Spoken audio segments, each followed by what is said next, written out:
कोयना जलाशयातील लेक टॅपिंगचा दुसरा प्रयोग बुधवारी अपेक्षेप्रमाणेच यशस्वी झाला। सकाळी 11 वाजता मुख्यमंत्री पृथ्वीराज चव्हाण यांनी बटन दाबल्यावर उपस्थितांना भूकंप सदृश्य सौम्य धक्का जाणवला आणि 8 ते 9 सेकंदात शिवसागर जलाशयातून पाण्याचा लोट हवेत झेपावला। हा ऐतिहासिक क्षण हजारोंनी याची देही याची डोळा अनुभवला। विजेची वाढती मागणी पूर्ण करण्यासाठी राज्य सरकारच्या ऊर्जा मंत्रालयाने दुसऱ्या लेक टॅपिंगचा निर्णय घेतला। कोयना प्रकल्प हा जलविद्युत निर्मितीसाठी बांधला आहे। 105.25 टीएमसी पाण्याची साठवण क्षमता असणाऱ्या या प्रकल्पातून टप्पा क्रमांक 1 ते 4 या पायथा वीज गृहातून 1960 मेगावॅट वीज निर्मिती होते। पाणीसाठा कमी झाल्यावरही वीज निर्मिती अखंड सुरू राहावी यासाठी दुसरे लेक टॅपिंग करण्यात आले। जलाशयाच्या खालून 50 मीटर खोलीवर 9.5 मीटर व्यासाचे भुयार खोदले आहे। याची लांबी 4.5 किलोमीटर असून पहिल्या भुयारापेक्षा याची उंची 13.5 मीटर खाली आहे। यामुळे अखंडपणे वीज निर्मिती सुरू राहणार आहे। अवघ्या 100 दिवसात हे काम पूर्ण करणाऱ्या अधिकारी आणि कर्मचाऱ्यांचे मुख्यमंत्री आणि उपमुख्यमंत्री यांच्यासह सर्वच उपस्थितांनी कौतुक केले। कोयना धरणाच्या परिसरात 1, 2, 3 अशी अंकमोजणी झाली। फायर असा आदेश होताच कमालीची शांतता पसरली। श्वास रोखले गेले। एकाच सेकंदात 1600 किलो स्फोटकांचा पाण्याखालीच उद्रेक होऊन धरणी किंचित हादरली। धरणाखाली भुयाराच्या तोंडाशी असलेल्या 5 मीटर उंचीच्या दगडाचा पाण्याखालीच भुगा झाला। पाणी उंच झेपावले। गडुळत त्याचा प्रचंड तरंग निर्माण झाला। शांत असलेल्या पाण्यात लाटा उठल्या। आशिया खंडातील दुसरा लेक टॅपिंगचा प्रयोग यशस्वी झाला। अत्यानंदाने टाळ्यांचा कडकडाट झाला। शिट्ट्या वाजवत भारत माता की जय अशा घोषणाही यावेळी देण्यात आल्या। पहिल्यांदा आपण बटन दाबल्यानंतर प्रत्यक्ष तो एक्सप्लोडर चार्ज व्हायसाठी काही सेकंद जातात, काही मिनिटच जातात। त्यानंतर आपण ते बटन दुसरं जे फायर्स आहे ते दाबून धरायला लागतं। ते दाबून झाल्यानंतर सुद्धा स्फोट होईपर्यंत दाबून धरायचं असतं। किती वेळ लागतो ह्याचा अंदाज आम्हाला नाही। त्यामुळे आज जेव्हा ते चार्जरचं बटन दाबल्यानंतर वेळ चालला आणि बटन दाबल्यानंतर लगेच काही स्फोट झाला नाही, तेव्हा थोडी मनात शंका, म्हणजे खरं याचं काहीच कारण नाही, पण येते, कारण एवढ्यासाठी आम्ही एवढी वर्षे कष्ट केले ते व्हायला तर पाहिजे। आणि नॉर्मली असं होतं की हे जे आपण मॅनिफेस्टेशन म्हणतो की प्रत्यक्षात लेक टॅप झाल्याचं आपल्याला कळतं कधी 2 गोष्टींनी, की बटन दाबल्यानंतर पहिल्यांदा हादरा जाणवतो। तो हादरा जाणवल्यानंतर एक 10-15 सेकंदानंतर त्याचे बुडबुडे पृष्ठभागावर दिसतात। त्यामुळे ह्याच्या मधला जो वेळ असतो तो अगदी योगासारखा वाटतो, की बटन दाबल्यानंतर हादरा पायाला जाणवणं, त्याला काही सेकंद गेले, ती योगासारखी वाटली। आणि त्यानंतर प्रत्यक्ष बुडबुडे वर आले आणि मॅनिफेस्टेशनमुळे सक्सेसफुल झाल्याचं आपल्याला कळलं। त्याच्यातही काही वेळ गेला, तो कदाचित 10 सेकंदाचा असेल, पण तो आम्हाला 10 वर्षासारखा वाटला। पुणे श्रमिक पत्रकार संघाच्या वतीने प्रेस काउन्सिल ऑफ इंडियाचे अध्यक्ष न्यायमूर्ती मार्कंडेय काटजू यांच्याशी वार्तालापाचे आयोजन करण्यात आले। प्रेस काउन्सिलचे सदस्य रविनंदन दास, विभा भार्गवा, अरुण कुमार आदी या प्रसंगी उपस्थित होते। काटजू म्हणाले, महाराष्ट्रात गेल्या 15 वर्षात पत्रकारांवर सुमारे 800 हल्ले झाले असून देशभरातील पत्रकारांनाही धमकावण्याचे आणि मारहाणीचे प्रकार वाढत आहेत। राज्यघटनेने वृत्तपत्रांना स्वातंत्र्य बहाल केले असूनही पत्रकारांना मारहाण होणे दुर्दैवी आहे। कॉन्ट्रॅक्ट सिस्टीममुळे अस्थिर वातावरणात पत्रकार काम करत असून या त्यांच्या समस्या दूर व्हाव्यात यासाठी प्रयत्नशील असल्याचे काटजू यांनी सांगितले। पुढे ते म्हणाले, आपला देश परिवर्तनातून जात आहे। धड मागास नाही, धड आधुनिक नाही अशी आपली अवस्था आहे। आणखी 15 ते 20 वर्षे ही परिस्थिती राहणार आहे। या परिस्थितीतून बाहेर पडण्यासाठी प्रसिद्धी माध्यमांनाही महत्वाची भूमिका वठवावी लागणार आहे। जातीयवाद, मूलतत्ववाद, अंधश्रद्धा यावर प्रसिद्धी माध्यमांनी जोरदार प्रहार करणे आवश्यक आहे।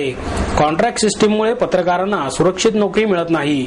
नोकरीची शाश्वती नसल्याने पत्रकार चांगले काम करू शकत नाहीत। त्यामुळे कॉन्ट्रॅक्ट सिस्टीम आणि वेतनात वाढ होण्यासाठी प्रेस काउन्सिल प्रयत्नशील आहे। महाराष्ट्रात पत्रकारांवरील हल्ले वाढत आहेत।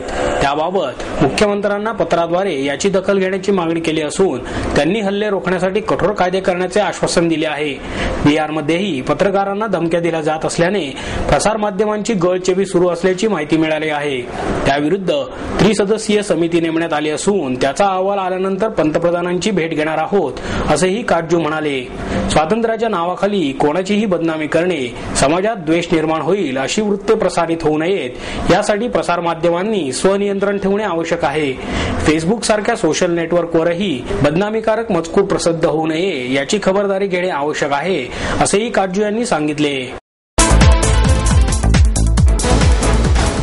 दुसऱ्या national level sports and martial art Shakti चॅम्पियनशिपचे 26 ते 28 एप्रिल दरम्यान आयोजन करण्यात आले आहे, अशी माहिती संघटनेचे संस्थापक कार्याध्यक्ष सुनील साठे यांनी दिली.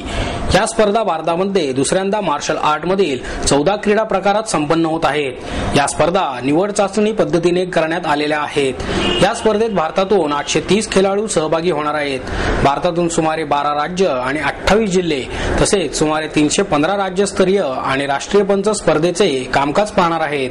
या स्पर्धेतून निवड झालेला संघ भारतीय संघात आणि भारतीय संघ श्रीलंका येथे होणाऱ्या दुसऱ्या आंतरराष्ट्रीय शक्ती स्पोर्ट्स अँड मार्शल आर्ट स्पर्धेत समावेश करून घेतला जाणार आहे, असे सांगून साठे म्हणाले.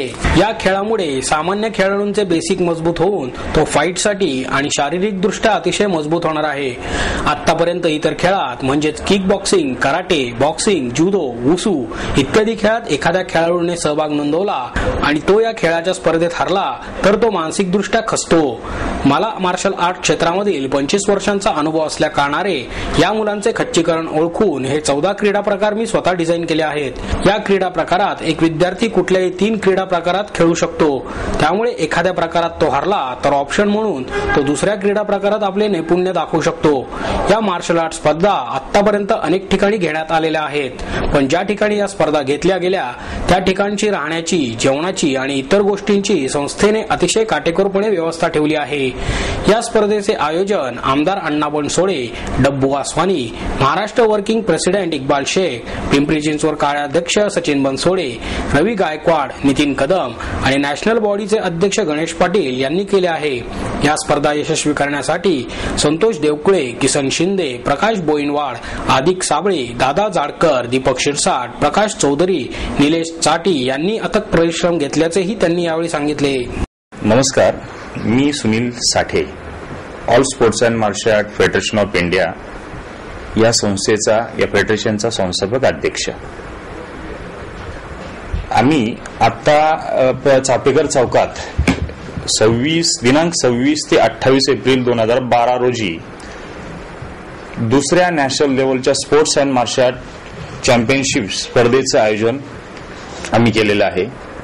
या स्पर्धेकरिता माननीय आमदार अण्णा बनसोडे साहेब तसेच माजी महापौर डब्बू वासवानी साहेब यांच्या आर्थिक प्रयत्नातून ह्या स्पर्धा संपन्न होत आहेत. या स्पर्धेमध्ये एकूण भारतामधून सुमारे 12 राज्य, 28 जिल्हे तसेच सुमारे 315 राज्य व राष्ट्रीय पंच या स्पर्धेचं कामकाज पाहणार आहेत. या स्पर्धेतून निवड झालेला संघ भारतीय संघात व भारतीय संघ श्रीलंका येथे होणाऱ्या दुसऱ्या आंतरराष्ट्रीय शक्ती स्पोर्ट्स अँड मार्शल आर्ट स्पर्धेमधील समावेश करून घेतला जाणार आहे. या स्पर्धा 14 क्रीडा प्रकारात खेळल्या जाणार आहेत. प्रथम frog jump, full stomach, half stomach, polar dips, finger dips, knuckle dips, kicking on pad and face level with balance, kicking on pad, face level with both leg, individual kata, individual weapons kata, side sit up single leg, side sit up both leg व कुमिते या 14 क्रीडा प्रकारात ह्या स्पर्धा संपन्न होणार आहेत.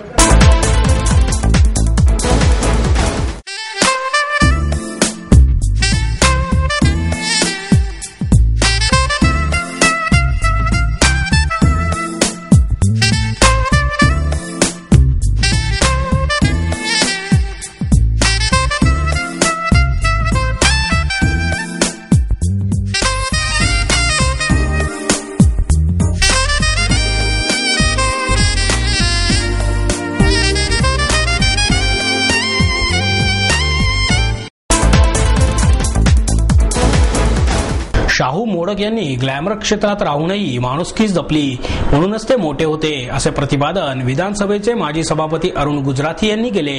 शाहू मोडक प्रतिष्ठानच्या वतीने दिला जाणाऱ्या 18व्या शाहू मोडक स्मृती पुरस्कार समारंभाच्या अध्यक्षपदी गुजराथी हे होते. यावेळी कलाकार अंशुमन जोशी, गायक प्रथमेश लगाटे, ज्योतिषासाठी जयश्री बेलसरे आणि अपंगासाठीचा पुरस्कार जयंत निरवणकर यांना देण्यात आला. पुष्पगुच्छ, प्रशस्तीपत्र, सन्मान चिन्ह आणि रोख 7,000 रुपये असे पुरस्काराचे स्वरूप होते. यावेळी प्रतिष्ठानच्या अध्यक्षा प्रतिभा शाहू मोडक उपस्थित होत्या. गुजराती म्हणाले, माणूस कितीही ज्ञानी असला, श्रीमंत असला तरी ते महत्वाचे नाही. महत्वाचे आहे ते तो स्वतःचे माणूस पण किती टिकवतो हे. जीवनात कोमल सूर जास्त आणि तीव्र सूर कमी हवा हे शाहू मोडकांचे धोरण होते. त्यामुळेच त्यांचे आयुष्य आशयसंपन्न झाले. ते चांगले भविष्य सांगायचे, पण त्याबरोबरच कर्मयोगही महत्वाचा हे त्यांनी जाणले होते. प्रमुख पाहुणे म्हणून बोलताना ज्येष्ठ अभिनेते प्रदीप वेलणकर म्हणाले, शाहू मोडकांचा चेहरा हा ज्ञानी माणसाचा चेहरा होता. अध्यात्म आणि मोडक यांचे वेगळेच नाते आहे. त्यामुळे प्रतिष्ठानने अध्यात्माच्या क्षेत्रातील व्यक्तींनाही पुरस्कार द्यावा. मोडकांइतका शांत आणि तेजस्वी चेहरा असलेला दुसरा नायक आपण पाहिला नाही, असे मधुरा वेलणकर यांनी सांगितले. आमच्या पिढीला ही माणसे जवळून बघता आली नाहीत, पण आताच्या पिढीला तर ही नावेही माहीत नाहीत हे दुर्दैवी असल्याचे त्या म्हणाल्या. सत्काराला उत्तर देताना जयंत निवळणकर म्हणाले, मला डोळे नसले तरी मी अनेकांच्या डोळ्यांनी पाहत आलेलो आहे. त्यामुळे हताश होणे, खचून जाणे ही वेळच कधी आली नाही. हा पुरस्कार म्हणजे मला मिळालेला आशीर्वाद असल्याचे अंशुमन जोशी यांनी सांगितले. वयाची 90 वर्षे पूर्ण केल्याबद्दल सदानंद केळकर यांचा यावेळी सत्कार करण्यात आला. या प्रसंगी प्रसिद्ध ज्योतिषतज्ञ आदिनाथ साळवी यांच्या हस्ते प्रतिभा शाहू मोडक यांना नवीन गाडीच्या किल्ल्या प्रदान करण्यात आल्या. माझ्या पायाला झालेल्या दुखापतीमुळे नव्या पिढीतील कलाकारांना नृत्य शिकवण्याची माझी इच्छा अपूर्णच राहिली, अशी खंत ज्येष्ठ अभिनेत्री लीला गांधी यांनी व्यक्त केली. महाराष्ट्र शासनाच्या वतीने देण्यात येणाऱ्या व्ही शांताराम पुरस्कार यंदा प्रसिद्ध अभिनेत्री लीला गांधी यांना जाहीर झाला आहे. यानिमित्त कलागौरव प्रतिष्ठानच्या वतीने गांधी यांचा सत्कार करण्यात आला. यावेळी प्रतिष्ठानचे अध्यक्ष ॲडव्होकेट अभय छाजेड उपस्थित होते.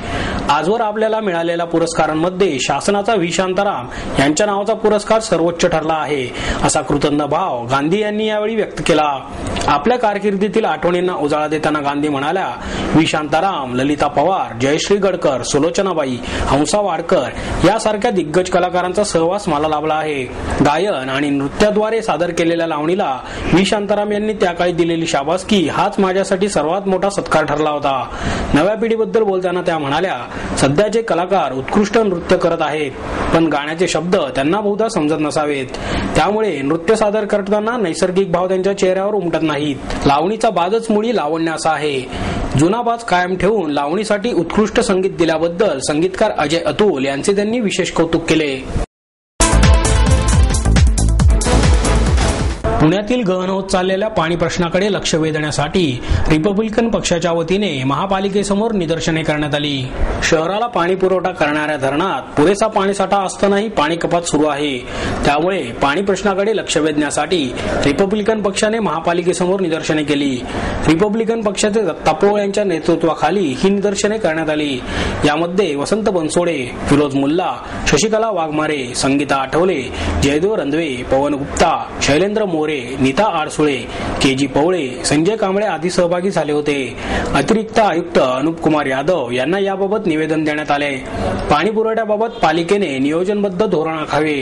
पाणी गळती संदर्भात जास्तीत जास्त निधीची तरतूद करून हा प्रश्न सोडवावा, अशा मागण्या यावेळी करण्यात आल्या. येत्या 28 ते 30 एप्रिल दरम्यान पुण्यात कोकण महोत्सव भरत आहे. भाजणीचे वडे, खजूर लोणचे, फणस पोळी, कोकम आणि आंबे असा खास कोकणी मेनू घेऊन येत्या 28 ते 30 एप्रिल दरम्यान पुण्यात कोकण महोत्सव भरत आहे. बाजीराव रस्त्यावरील आचार्य अत्रे सभागृहात सकाळी 10 ते 1 आणि दुपारी 4 ते 8 या वेळेत हा महोत्सव खुला राहणार आहे. या महोत्सवाचे आयोजक अप्पा पोरचुरे म्हणाले, महोत्सवातील सर्व पदार्थ एरवीही पुण्यात मिळत असले तरी महोत्सवाच्या निमित्ताने कोकणी पदार्थांना थेट पुण्यातील बाजारपेठ मिळेल, असेही ते म्हणाले.